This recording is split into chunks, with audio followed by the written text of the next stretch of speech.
I think fans of Warrior will be surprised. I think for myself as an actor, just watching some of it for some of the promos I've been doing, it's more of a drama than it was before. Like it's more serious. You know what I mean? But then the great thing and an amazing thing on top of that is it still kicks butt.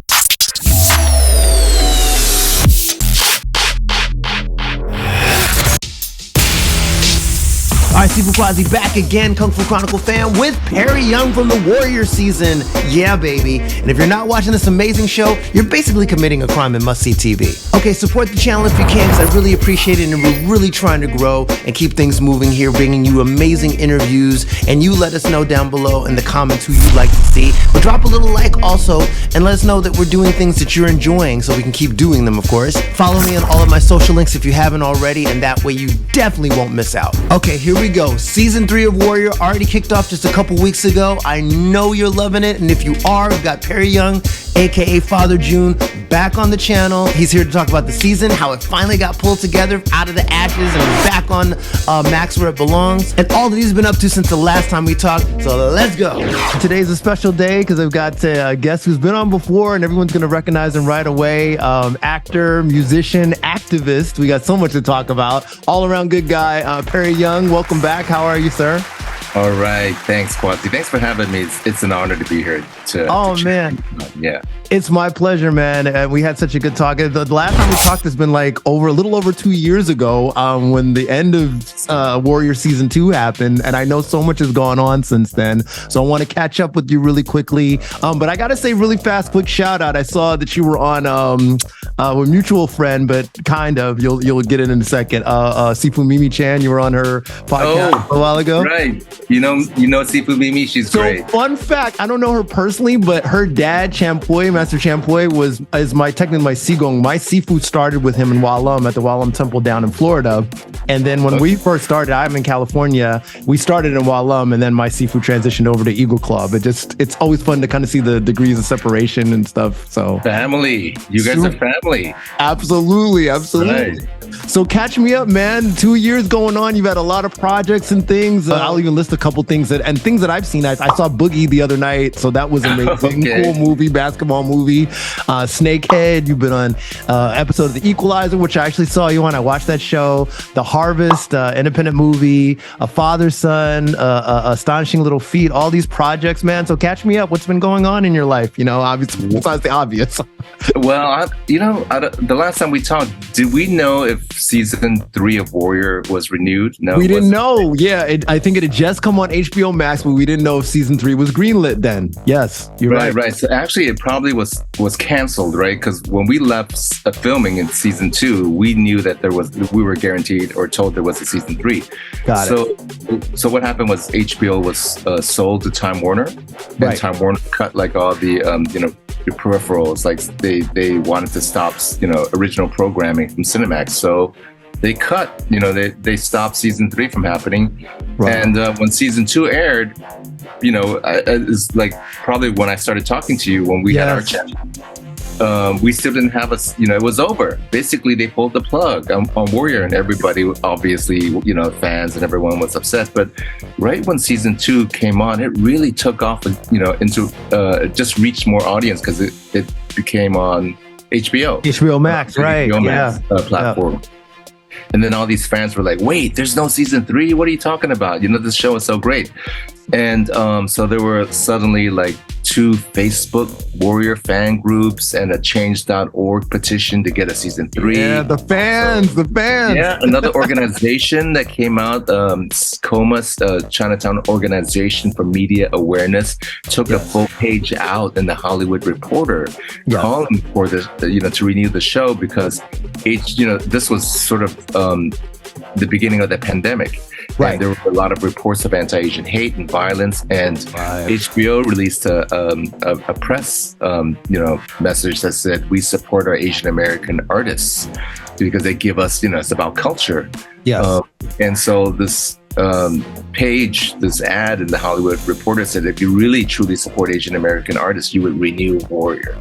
There you go. And so, it took a lot of fans and people behind the scenes, like Shannon Lee and Justin Lin and Jonathan Tropper.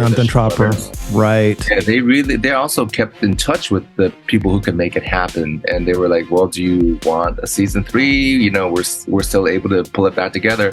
Right. And so it took everything. It took a village and more to bring back season 3. And so, you know, one day Jonathan called and said, "I think it's going to happen. We're back." And, you know, the Warrior family's tight. You know, we truly like each other and hang out. Yeah, you guys seem like a tight-knit family, man. I love that. Yeah, so we stayed in touch. We talked, you know, we all like wallow in our sadness about the closing, right? But then when he came back, it was just amazing, like jump for joy from everyone. And and then, you know, like, but before that happened, I did film Boogie, and I filmed some other things like A Father's Son with Ronnie Chang and Tai Ma, director Patrick Chen, and other little things. And then I went back to shoot. We went back to shoot Warrior season 3. And it wasn't, you know, there was a pandemic going on. You know, there was still testing. Everyone had to test. It was, you know, it's a different vibe. We had to be a little more careful. Right. We couldn't wander off and on. Yeah, because of the restrictions, right? Yeah. Yeah. So, you know, we kind of missed that freedom of just plopping on the set and watching Andrew Koji, you know, do the scene. Joe Taslim warming up and doing his scenes, and we just hang out. But we couldn't just do that anymore, so that was a bummer. Right. But we did hang out a lot after, you know, off camera, behind the scenes, and all that stuff. South Africa was still in some lockdowns, and we had to be really strict. But because you guys film in Cape Town, right? We were filming in Cape Town. You know, they built a beautiful Chinatown on the back lot. You know, on their set, Cape Town Film Studios. That's awesome. So and you know, it's great to just work with local people. You know, you work with local South Africans who really are hungry to learn, you know, some new skills that, you know, these Hollywood crew would bring to them, right? So that was part of the deal, that HBO would get a cut if we came in. We had a tax break if we actually trained Black South Africans to get. Oh, sweet. Yeah. So it's like we need to give them skills to have a stronger industry, and you need to hire people of color. You know, so it was great. So we were training, you know, Black South Africans to handle the camera. That's awesome. Like that, and handle the mics and the boom stands and the electricians, gaffers, set design, props. You know, so they really could learn, you know, skills. Learn the trade. And they already had it, you know. They already had this enthusiasm, and that's why we were filming there in the first place, because the crew was really great. And you know, and it was cheaper than filming anywhere else. So, wow, I don't know. That's a lot to catch up on. But, no. Totally cool. It falls in line with a lot of stuff I'm going to ask you. One other note I'll say, because we talked about people of color and a lot of things have happened. Unfortunately, there was a little rise and uptick in Asian hate crimes. But along those notes, the positive, at least for me, and you kind of tell me your feeling. Major time at the Oscars. Michelle Yeoh winning Best Actress. Big moment for Asian Americans, Asian period. Michelle Yeoh. You think we're on the right direction finally in the big screen for Asians and Asian Americans? What are your thoughts? My God, that was an amazing moment. You know, like to see Michelle Yeoh and Ke Huy Quan win the Oscars was just like, I mean, I got chills. I cried, you know. Me too. I was around at the time to see, you know, like Indiana Jones and, you know, and this little Asian kid's face on the screen. And I went, wow, that's new. That's different. And then I also saw him disappear. Right. You know? So to see him come back and as an actor to see the industry like dry up, and also thought I thought I'd never see the day. And I thought I'd never see this kind of change, which was truly amazing. And I really don't know how it happened, but I have a feeling it's sort of a backlash from all the anti-Asian hate. Yes, because the community pulled together. The community, all the AAPI, you know, Native Hawaiian and Pacific Islander communities pulled together, and you know, during the pandemic, formed all these nonprofit organizations to help the community. Like people were, you know, like Feed Chinatown and these neighborhood walks and everything. It was like a galvanizing of Asian AAPI NH, you know, communities across the U.S. and in Hawaii to like come together. And so finally, there was a major organization called TAF, the Asian American Foundation, which was like our NAACP, right? Which we never had. Right. There was never an organization that sort of pulled together all the disparate Asian American communities and say we are one. Yes. Look, we have to band together now because look at what hate. Look how powerful hate is. I know. So we finally, and it's amazing. When they opened their video to introduce themselves, they had 4 former presidents announcing this organization in support of it. Obama, Bush. Carter was there, Clinton. Right? Clinton, right? Clinton. Obviously, there was the most recent missing, because he's sort of like the problem, right? Right. Fit in, right? He was not in that introduction, You would not have wanted Trump there. Trust me, I'm like a smart person. Like a smart person. He was, and he did not belong there, Right. And he was the problem. He was the actual root of the problem, right? So, which just goes to show that moment symbolically just goes to show how. Off that number 45 Trump is, Right.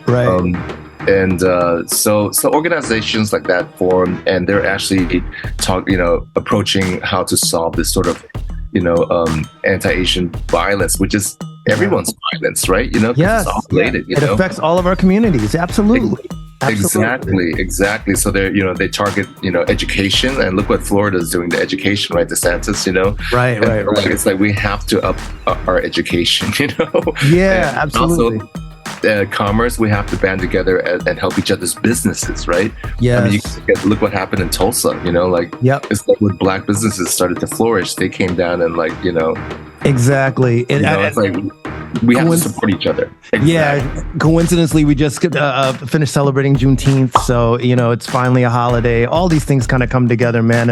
And even back to the Michelle Yeoh point, it was great seeing that representation because people don't understand when you're the first, and she wasn't the first, but at the same time, you're in a very small number, a proportion of people that have done this and people of color. So it's almost back to that 2002 when Halle Berry won that Oscar, and she was like, "Wait, you got to give me a moment. This is a big moment." Okay, wait a minute. I gotta take this 74 years here. Okay, I gotta take this time. So same thing here. It's like people don't understand when you're the first at something. It's like it's a big deal for that representation for your folks. Totally. And the speeches they both made, about like that little Asian kid out there, like looking at up at me thinking maybe I can do that. Exactly.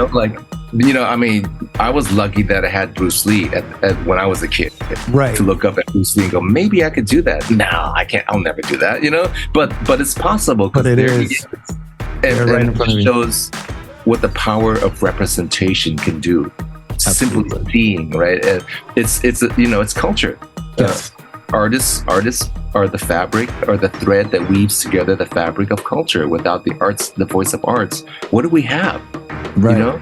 We don't have culture, and that's like the soul of humanity. Right. It's like our documentation, our archiving is the culture, the art. It's like how once we're gone, we still have the art. So exactly, that is exactly storytelling that lives within us and creates the empathy and bonds, right? That can actually prevent hate. Yes. And it's a tool to prevent hate, art and empathy. Right, because it's like the thing we all have in common, as people, like love of art, usually love of music.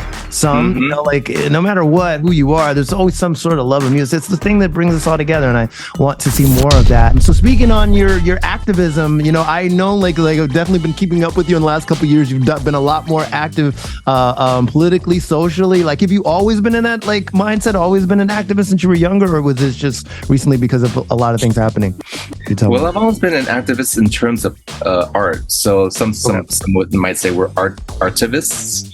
I got I have a minor in Asian American Studies from college. So back in the, that's like 35 years ago, So I was introduced to how the U.S. works, and how our laws affect us, and you can see how laws affect us for today, how we have anti-voting, rights, all the things they put to prevent voting and and even to oppress oppress women and people. Yeah, Like, loss of Roe v. Wade. Yeah, a lot of things that happen. Yeah. So all these laws are coming from a certain place, right? They're racist laws that are embedded, or maybe interpreted from the Constitution for white supremacy. The systemic white supremacy. So if you sort of study that kind of stuff, you see it all over the place right away. Yeah. And like I know, for example, I mean, when I didn't know why I never met my grandmothers. And it's because there was, in the 1840s, there was a law called the Page Act that prevented Asian women from coming into the country, and basically said that Asian women were prostitutes, and you can see why now in Warrior all the women around were in brothels. Yes, right. They were snuck in secretly because Asian women could not come into the country unless you were the wife of a businessman, right? Wow. So we don't explain that stuff, but it's in the story, right? Right. So it's because of that kind of history that, wow, now I know why, because I studied the history, Yes.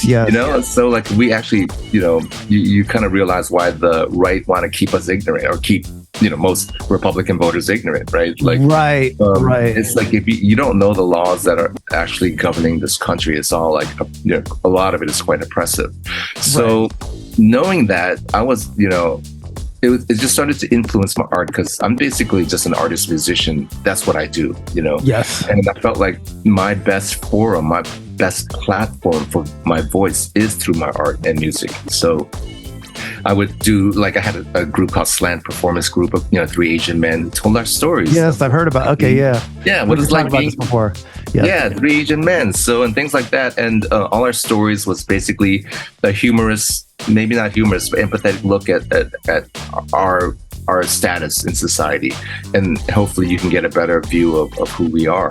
Nice. So because I saw, not to interrupt, but you're a guitar player also, because I know you do the flute, but you're a guitar player also. I've seen a couple. Right. So the Slant Performance Group. Yes. Yeah. We were sort of a theater group, that told stories, enacted stories, wrote songs. We were kind of like basically experimental musical theater that was kind of grungy.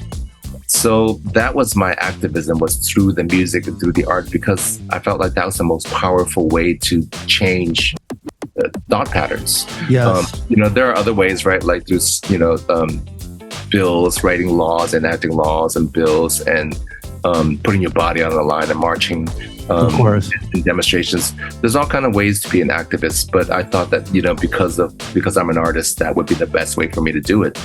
But since when the pandemic happened and I was just stuck at home like anybody else, and we saw, George Floyd murdered in front of like the world. I know. And anti-Asian hate was exploding, and Warrior was also exploding at the same time. I was getting social media messages saying, "Hey, can you speak up more about this? Father Jun, you represent something." Right. And this was a moment and an opportunity for me to sort of shift what I normally do and be more like overt about it. Be more out there, right. Exactly. Yeah. Right in the front. I'm going to just talk about it. Yeah, and your voice was needed. So I'm glad you were one of them. I'm just standing on the shoulders of my ancestors, when I think about Yuri Kochiyami, a Japanese-American woman, the one that, actually she's kind of erased from history, unfortunately, who was the friend of Malcolm X's, who was at the Avalon. Is it the the theater where he got. I want to say Avalon, but it's not. It's the ballroom. Audubon. Audubon. Yeah, Audubon. Yeah. She was actually the one who held him and cradled him while he was dying. Yeah. Right.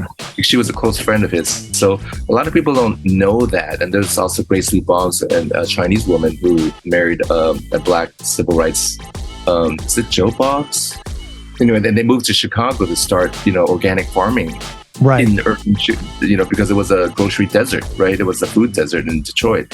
So they were finding creative ways to help the disenfranchised, Right. And so I was greatly inspired by them. And they're basically like, find creative ways to try to help society, because, those systems aren't going to, you can't fight fire with fire. Yeah, they're not going to go away like that. A lot of fire, Exactly. So we all have to try to find our individual approach to see what works for you. And every little step that you take, if you feel like it's helping, sort of hone your own voice, your own method, your own vision of what it could be, because like Angela Davis said, being an activist is a lifetime commitment. It is. To enjoy it. When you talk about a revolution, most people think violence without realizing that the real content of any kind of revolutionary thrust lies in the principles and the goals that you're striving for, not in the way you reach them.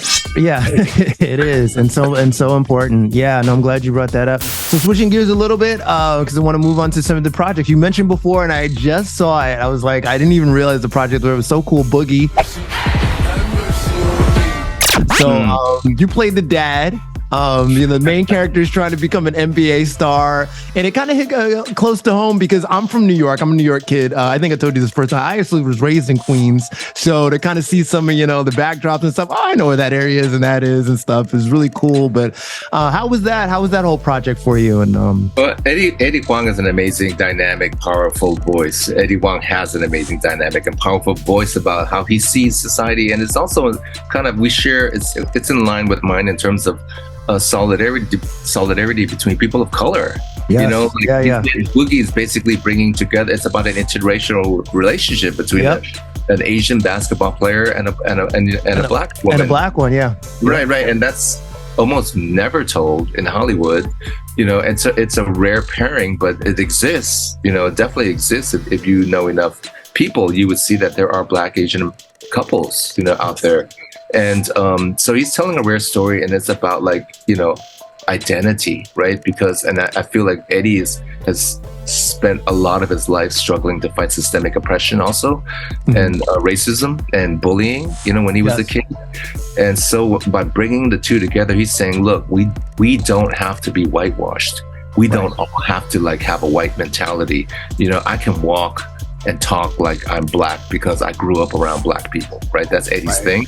He goes, and I'm proud of it. I'd rather do that than be white acting, to put on my white cap and be all prim and proper and blue blood about it. I want to be more hip hop, because that's my culture, right? Yep. And I know that's kind of a little risky because sometimes, I understand that from the Black American community, African American community, they don't want people sort of, adopting or appropriating Black vernacular language and behavior, right?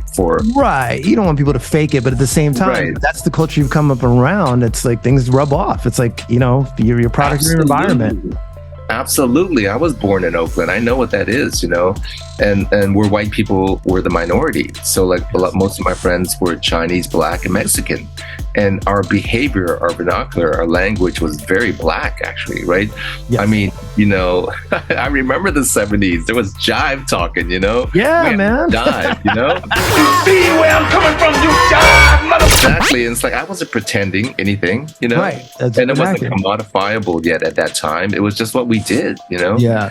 And it was and I remember I think it was around I was around 16 or younger, 15. I was working in a grocery store, predominantly Black. And one of my first friends and coworkers there called me the N-word, right? Oh, wow. And I went, oh, I feel good now. I'm sort of honored. Oh, right. He gave you know what I mean? Badge of honor. Yeah. But I can't ever say it, right? So right. It's one of those things, Yeah, no, I get it. Yeah, like one of us. Yeah. So I feel that. So working on Boogie was amazing because Eddie's vision was like that. Eddie has a Black sensibility, and that's where he's coming from. And he hits things hard. And you can tell. This is how we got to do it, Yeah, you can tell there was authenticity to the movie. And you had the late great Pop Smoke in there as a main rival. I was going to ask you real quick, how was that working with him? That was his only role he's done, and I heard he'd never even acted before. No, he's great. He's a natural. I mean, he's just there and he's just himself. I mean, the thing about casting in a film is if you cast somebody that is the part, you've already done the major job. And he cast. First, he cast David East. Is it David East? That's what I heard. So yes. Something happened with David that legally, so they had to let him go. Right. And then within 24 hours, they cast Pops. They cast Pop Smoke. Rest in peace to the pop, make me smoke. because he had auditioned, I think, and he was like second, and basically. Okay.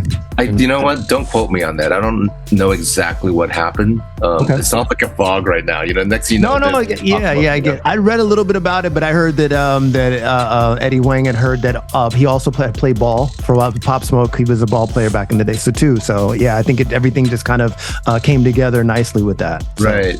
But he was cool. We had 2 nights together. The late night shooting on the basketball court. The basketball scenes, yeah. They were overnight shoots. They were hard and difficult and long, and people sometimes they're just tired and grumpy, Right. But Pop Smoke was cool the whole time. He wanted to take a selfie with me, He was like, nice. Right? He's just like, there's a lot of pressure from the film is about pressure from the dominant society to achieve. Right, so the father's pushing the son to achieve, and the mother's pushing the son to achieve, and they're both, corroborating on how to get his son into the NBA. Costs, right? Right. And if that didn't help, they got him into the Chinese version of it, Right. And the son wasn't going to be happy because he's American, So there's a lot of identity politics in this, which is great, It's exactly.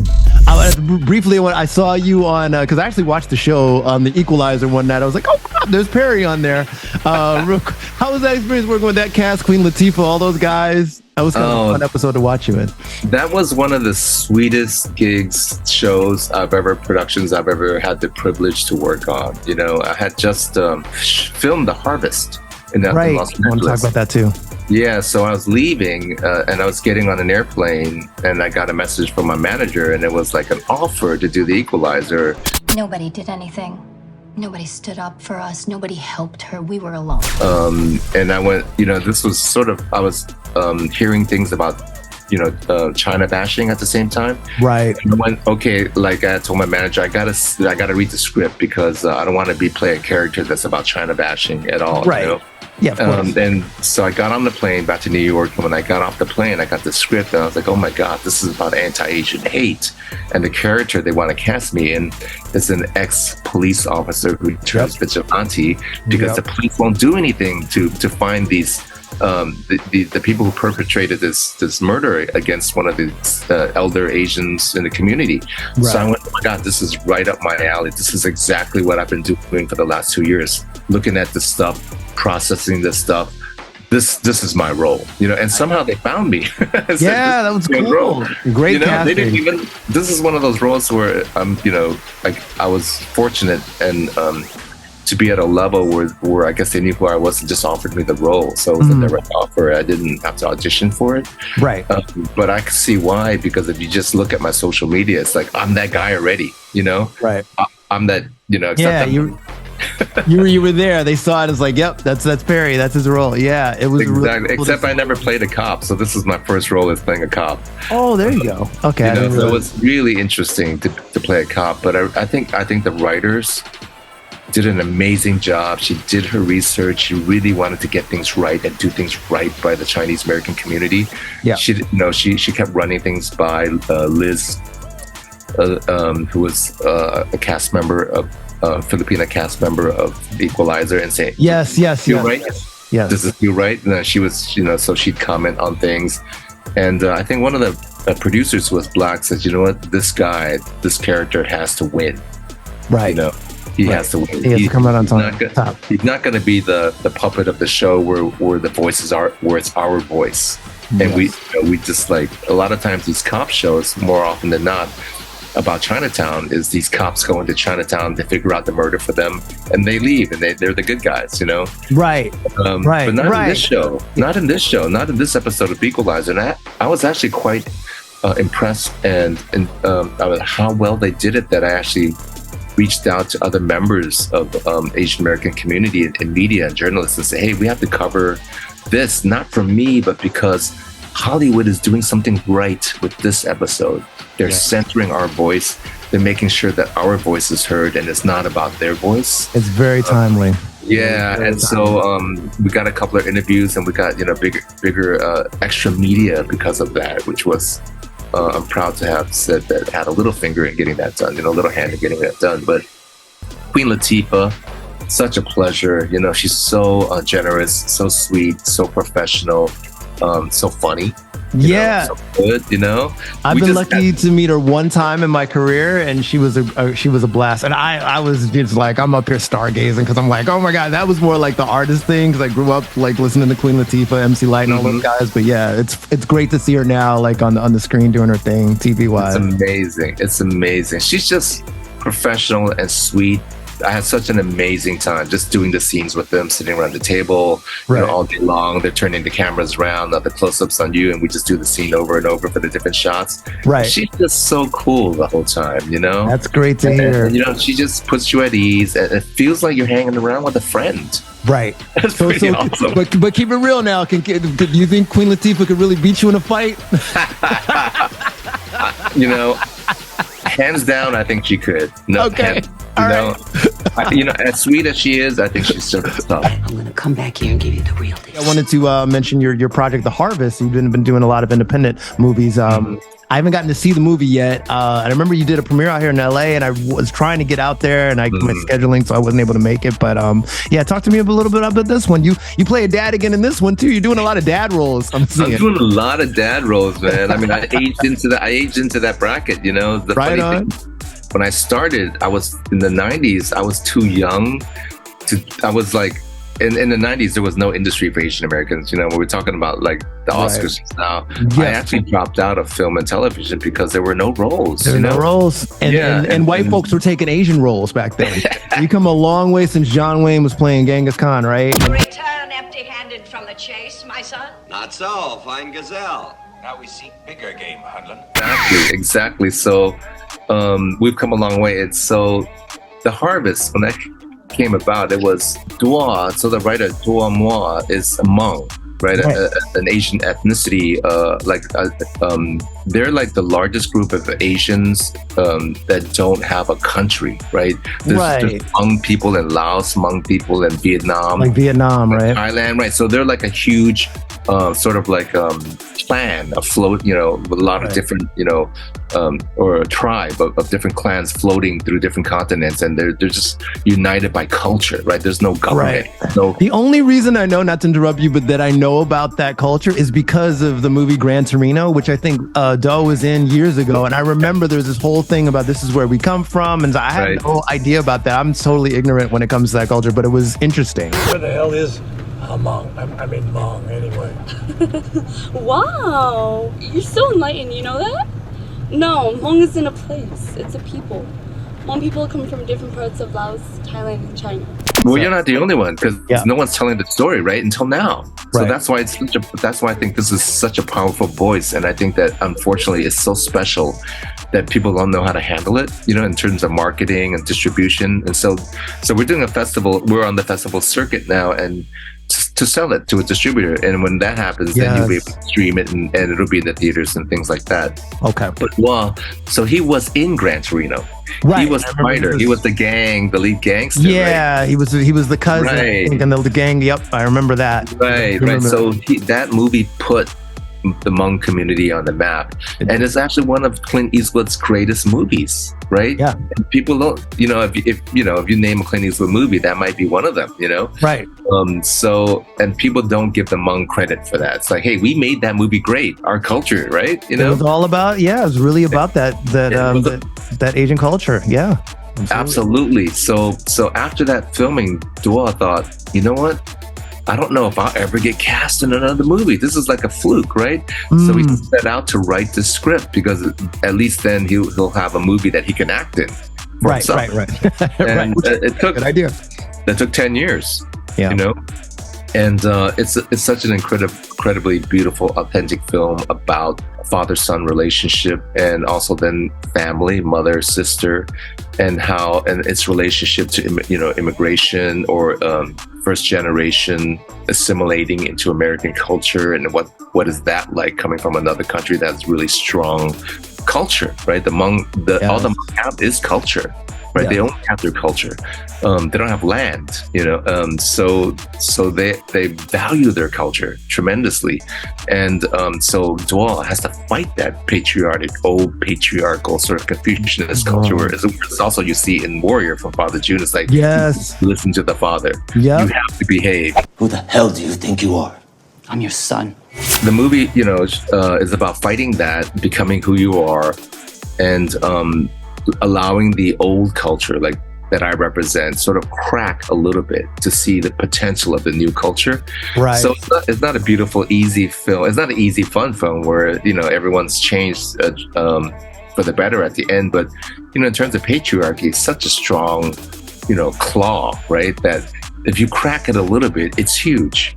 And so that's what this film is about. It's like, we just want to give that little crack and then see what that crack does, Right. And it's delicately handled, but deftly handled by the Cambodian American woman director, Kaylee So. Yeah, so you mentioned it before. We're getting into it now. Warrior season 3 has been out, and I know obviously you can't talk too much, but just as a quick recap, the end of season 2 kind of leaves things a little like out there. It's like, and I won't spoil even for people that haven't seen season 2, but like it's very chaotic. Kind of a riot kind of ensues because of a particular reason.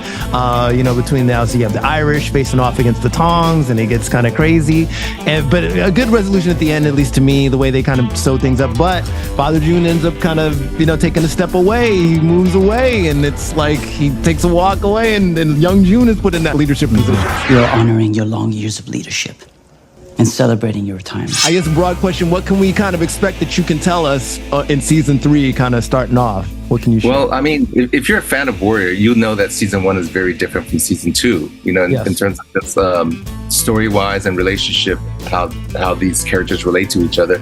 And season 3 is no different. It's going to be another departure into like how these characters behave and grow from with one another.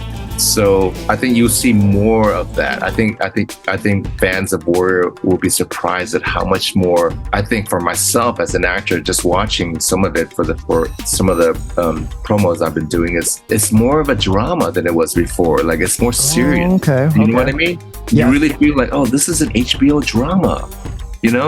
But then the great thing and an amazing thing on top of that is it still kicks butt, right? I love, between the action, that's what when we talked last time, I think I mentioned this to you, the sense of history and also mixed with the action, and like you're saying, the drama and the acting is so good. The writing, obviously, credit to the writers and you guys as the actors. But yeah, I love that whole culmination of things. I love that. So if you thought the acting was good, in season 1 and 2, I think you're going to be, this win an Emmy, Yeah. Like they normally don't submit action genre works for Emmys, it's only like hard, dramas and comedies. Yes. But I feel like this show should be nominated for an Emmy because the acting is so good and it's really dramatic storytelling between, interrelationships between these characters, and there's new characters that up the ante in terms of the violence, perpetrated upon Chinatown. Where does this violence come from? And go, it comes from that. It comes from that. It's just the wonderful thing about Warriors. It tells you where this violence comes from. And it's historical, right? And we can look around right now and say it still comes from that. Cheap labor, exploiting labor, looking for cheap labor, stealing your land, right? Taking your land, not letting you have land. Stocks may rise and fall. Utilities and transportation systems may collapse. People are no damn good, but they will always need land, and they'll pay through the nose to get it. Remember, my father said, land. The storyline is actually quite historically accurate about like how people of color couldn't own land, right? Right. People of color couldn't testify against a white man, and that's why they got away with so much murder, literally, right? Yep. So this show just kind of says it. Just tells you what happened. And it's kind of astonishing when we go, oh my God, that really happened? It really did happen. When you talk about season 2, there's a riot. That really happened, not just once, not just once. Many times, many Chinatown. So the thing about Warrior is, it tells you that kind of stuff, but it's also entertaining at the same time. Oh, very entertaining. I love that show. So like my love for the show. You mentioned the characters. It's not even a spoiler in the trailers. They've shown him Mark Dacascos, and I even saw that he was coming to it, and like old school people will know. He was obviously the third John Wick, and super old school people know him from Only the Strong, all these movies, and his dad was a famous martial artist. So that guy, I know he's going to bring a lot of punch to the story. So I'm looking. I know. I had some I was fanboying out right there, you know, with him when I went into Warrior training camp. Right, we had a big, you know, like an airplane hangar training. I was gonna ask you, how was the training? Because I saw you guys did on-set training. How was that? Yeah. Oh, it's amazing. And for me, it's kind of one of the best parts of being in the show is that, you know, I don't do any fighting really, but I get to go and train with them. Right. You know? And like every morning, you know, I go train with them and I see, Joe Taslim, Andrew Koji, Jason Topin, Olivia Chang, you know, I mean, Dustin Nguyen, you know, and Mark Dacascos training together and doing. Although I gotta give you kudos just a second, because at the end of season 2, I won't spoil it, but Father Jun does a little bit, gets in the mix. So there's some parts where you can see the flashes of, oh, this guy used to be a badass. So it's like, She shouldn't be here, but I bet you're glad I am. And in season 3, I'm actually going to do a little more, but I won't say what it is, right? Right on. But yeah, so training is just amazing, you know. And I got to hand it to Brett, you know, Brett Chen and Johnny Yang, who's his #1 assistant, who does a lot of the choreographing, fight choreo, and previouses where they shoot the fight scenes and they sort of tell the normal director how they think the fight scene should go. Yeah, so they have a big job. I mean, Brett has done some amazing work. I mean, he's always done amazing work, right? So this season, episode 1 opens with this huge epic fight. You know? And like all the fans are gonna be like, "Oh my God, this is how it opens," you know. So it's not, you know. I'm so looking forward to it. And the first episode is always like a recap and let's kick off all the storylines. So it's you know, it's a different thing until usually when you get into, you know, when the season gets going, it's really going to be like, whoa, you know? Right. You know, and then too, it's been so long. The gap, it's like two years now, because again, you didn't know what the what was going to happen, the outcome for if there was even going to be a season 3. Because I remember we ended our interview last time with it, fingers crossed, we do season 3, and then of course Warrior season 3. Let's do it, right? Let's do it. Yes, sir. And sure enough, we're here. And you know, just a word on that. It's really interesting because by the time we came back to film, it had been over 2 years since we worked on the show. Right. Everybody had done other projects. Everybody had done, so you become other characters. Yes. I had done 3 other movies, you know, and the Equalizer, right? So I had been these other people that I've sort of, you know, grown into. And then, you know, coming back in The Warrior, my first day was like, oh, I hope Father Jun is back. You know what I mean? Right. You know, like you're conjuring him and you're like praying, you know, you're like, come back, Father Jun, because, you know, it's been a while. Right. But, you know, once they put that costume on and that eye, you know, and you're like, yeah, oh, man. You better bow.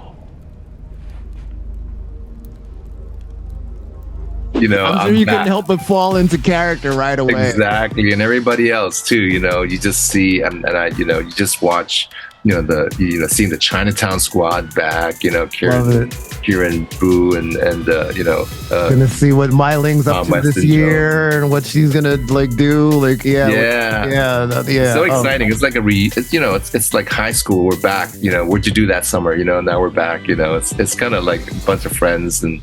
But I'm just enamored with the cast.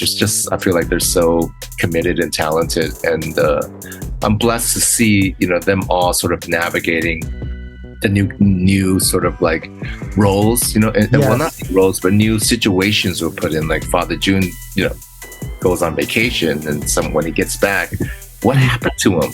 Right, you know? right. And like, so that's the beautiful thing about the show. It's like, oh my God, what happened to him? You know, like, where did he go? I'll tell you that. I'm looking forward to that, what happened to him. But also, I think I remember mentioning this to you before. I love the dynamic between you and Young Jun, that father-son. Even though it can be, you know, like bad, like two like lions on the mountain or whatever, like hitting. But it's that relationship, that bond that you guys have. I really love that dynamic. Again, you're playing a father role. It's a mentor role. And so I'm looking forward to seeing Yeah, it's easy to do it with Jason Tobin, who plays Young Jun, because he's such a good and talented actor and very compassionate human being, and knows what it's like to be a son and have a father. And he's really connected to that relationship, you know. And we both were quite aware that, you know, it's very rare to see a Asian American father and son relationship on American television. You almost never see it. I mean, I can only say Fresh Off the Boat was one, but it was comedy, so you don't really understand, but with our relationship, I'm glad you brought up that you liked it, because I think you're going to be really kind of blown away where Father Jun and Young Jun goes this season. Like what happened to them, their relationship, and it's like I've never seen a relationship like this before. Okay. It's pretty phenomenal. It's getting me even more excited. Yeah, because I have a really good relationship, strong relationship with my dad. Father's Day just passed. So it's like, it's always one of those things where every time I see it on screen, it always touches my heart a little bit. And the way you guys have that bond, I've always loved that. That was always part of the show that I think I mentioned to you before. It's like, I love the fact that that's there. Even though it's not like, it ain't cookies and cream, but it's like, man, it's like you guys, it's kind of real, in the sense of that old, again, the patriarchal Confucianist culture of traditional Chinese old culture is like, you're going to love where Father Jun and Young Jun goes. Yeah, I'm totally looking forward to it. Like I said, so everyone needs to go see that. Last time we'll leave off and end it there. Let us know what your upcoming things are, and on the music front too. If you've got gigs coming up or what's going on with Perry Yung. Well, I'm really excited. Yeah, I'm really excited about this recent group I'm working with. They're friends actually. That we met over a funeral wake of a dear friend, a common friend, Jeff Lee, is also an Asian American actor.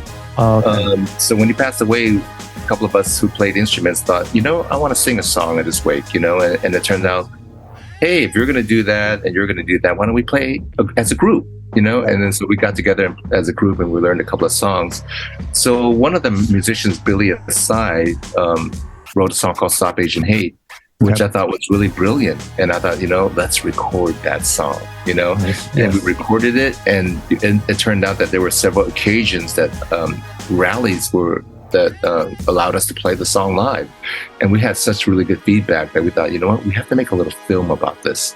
So I'm really excited right now to make a short film about our community, about what happened in the subway, because it's about the elders that are always a little paranoid, or not paranoid, right, in the subways, and not just our elders, but a lot of Asians, because that's where a lot of the crime in New York City happened.